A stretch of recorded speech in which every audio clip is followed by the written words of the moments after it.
अनुसूचित जाति जनजाति की थी, जिनको कभी पूजा करने का अधिकार नहीं था, जिनको शिक्षा का अधिकार नहीं था, वैसे टोलों में माननीय नेता ने 22,000 महादलित टोलों में प्राथमिक विद्यालय का निर्माण करने का काम किया।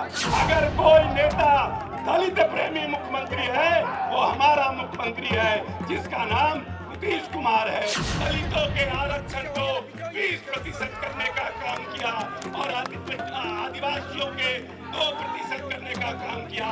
100% आरक्षण से ऊपर आरक्षण दे करके दलितों को आगे लाने वाला अगर इस देश में कोई नेता है तो उसका नाम नीतीश कुमार है। नमस्कार, मेरा नाम आलोक है। आप लाइव सीरीज देख रहे हैं जेडीयू की भीम संसद। अशोक चौधरी बिहार सरकार के मंत्री, जिनकी ओर से इस भीम संसद का आयोजन किया गया।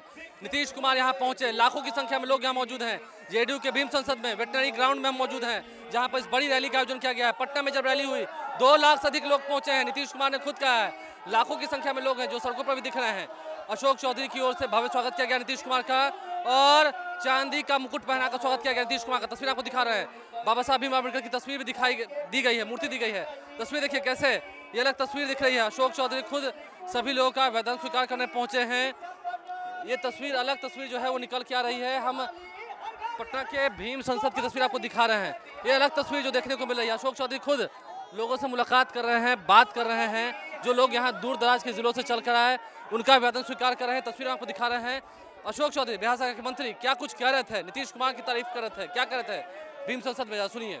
बिहार पहला राज्य बना जहां पर दलितों के लिए उद्यमी योजना की शुरुआत की और 10 लाख रुपया उनके लिए योजना पास किया, जिसमें 5 लाख रुपया का अनुदान और 5 लाख रुपया ब्याज रहित ऋण देने का काम किया कि हमारे जो भाई लंबे समय से संघर्ष कर रहे थे वो भी आर्थिक रूप से सबल होने का काम करें। और सामाजिक रूप से सबल करने के लिए नेता ने 15 अगस्त और 26 जनवरी को वैसे महादलित के बुजुर्गों के सामने प्रदेश का खुद मुख्यमंत्री खड़ा होकर महादलित से झंडा फहराता है और उस महादलित को सलाम करता है।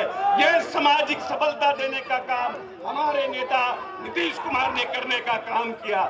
इस प्रदेश में जो बड़ी आबादी अनुसूचित जाति जनजाति की थी, जिनको कभी पूजा करने का अधिकार नहीं था, जिनको शिक्षा का अधिकार नहीं था, वैसे टोलों में माननीय नेता ने 22,000 महादलित टोलों में प्राथमिक विद्यालय का निर्माण करने का काम किया।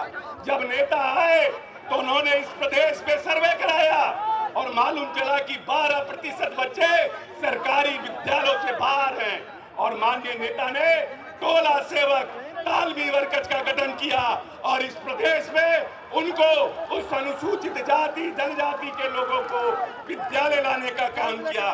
जो हमारे आने वाली नस्ल को पढ़ाना चाहता है, जो हमारे आने वाली पीढ़ी को सशक्त करना चाहता है, ऐसे नेता मैं तो कहता हूँ कोई जरूरी नहीं कि कोई दलित ही दलित प्रेमी हो सकता है। महात्मा गांधी दलित नहीं थे, लेकिन सबसे पहले इस देश में आजादी के पहले छुआछूत पर प्रहार करने का काम महात्मा गांधी राष्ट्रपिता ने किया। उसी तरह से आजाद हिंदुस्तान में अगर कोई नेता दलित प्रेमी मुख्यमंत्री है, वो हमारा मुख्यमंत्री है, जिसका नाम नीतीश कुमार है। हम अपने आप को, हम सब लोग जो माननीय नीतीश कुमार के कार्यकाल में जिनकी पैदाइश हुई है, वो अपने आप को गौरवशाली मानते हैं कि एक ऐसे महामानव के कार्यकाल में हम सबका जन्म हुआ, पीढ़ी दर पीढ़ी जिसने असमानता का दंश झेला, छुआछूत का दंश झेला, वैसे नेता के आने के बाद न सिर्फ हमें समानता मिली बल्कि हमें राजनीतिक सबलता मिली, हमें आर्थिक संपन्नता मिली और हम शैक्षिक रूप से सबल होने का काम कर रहे हैं। इसीलिए हम आप तमाम अनुसूचित जाति जनजाति महादलित परिवार के लोगों की तरफ से विशेष रूप से अपने नेता के मनोबल को बढ़ाने के लिए, अपने नेता के ताकत को बढ़ाने के लिए आप सबको एकजुट करने का काम किया है।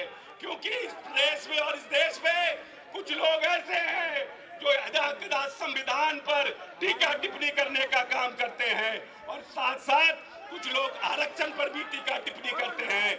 और एक हमारा नेता है जिसने जो लंबे समय से लड़ाई लड़ी जा रही थी, चाहे पेरियार हो, ज्ञानी जैल सिंह हो, लोहिया हो, कर्पूरी ठाकुर हो, कहते रहे हैं जिसकी जितनी आबादी उसकी उतनी हिस्सेदारी। और माननीय नेता ने इस प्रदेश में, बिहार पिछड़ा राज्य है, फिर भी माननीय नेता ने अपने सरकारी कोष से इस प्रदेश में जातीय गणना करके दलितों के आरक्षण को 20% करने का काम किया और आदिवासियों के 2% करने का काम किया।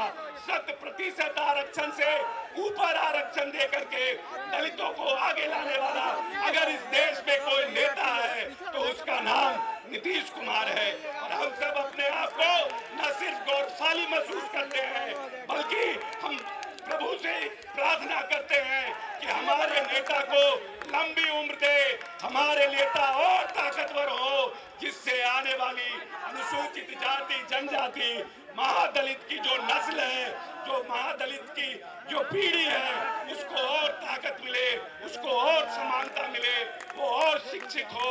और पहली सरकार है इस प्रदेश में नीतीश कुमार के नेतृत्व में, जिसने इंजीनियरिंग कॉलेज से लेकर ITI और पॉलिटेक्निक से लेकर सभी शिक्षण संस्थाओं में नामांकन में भी आरक्षण देने का काम किया है। बाबा साहब कहते थे शिक्षित बनो, शिक्षित बनो, संगठित रहो और संघर्ष करो। आज जो ये एकजुटता है वो आने वाले संघर्ष का आगाज है कि अगर हमारे आरक्षण को छीनने का कोई काम करेगा, अगर मेरे संविधान को जो बाबा साहब ने लिखा है उसको बदलने का कोई काम करेगा, उसको हम मुंहतोड़ जवाब देंगे और अपनी नेता के ताकत को और बढ़ाने का काम करेंगे, अपनी नेता के मनोबल को और ताकत देने का काम करेंगे, जिससे आने वाला महादलित का बच्चा अपने आप को गौरवशाली महसूस करे। जय हिंद, जय भीम, जय नीतीश, जय बिहार। तो दलितों को, पिछड़ों को जब जाति आधारित गणना हुई उसके बाद उनको हक दिलाने के लिए नीतीश कुमार ने कितना आरक्षण का दायरा बढ़ाया, ये सभी बातें हुई हैं। क्या कुछ अशोक चौधरी ने कहा है, आपने सुना है। चांदी का मुकुट पहनाकर नीतीश कुमार का भव्य स्वागत हुआ इस भीम संसद में। 2 लाख से अधिक लोग जुटे। नीतीश कुमार भी काफी खुश दिखे। आपने देखा जेडीयू की इस रैली में कितना दमखम दिखा, कितने लोग आए, हर जिले से लोग आए। आप लाइव से बने हैं, हमारे चैनल को सब्सक्राइब कर लें, साथ साथ फेसबुक पेज भी लाइक करें। धन्यवाद।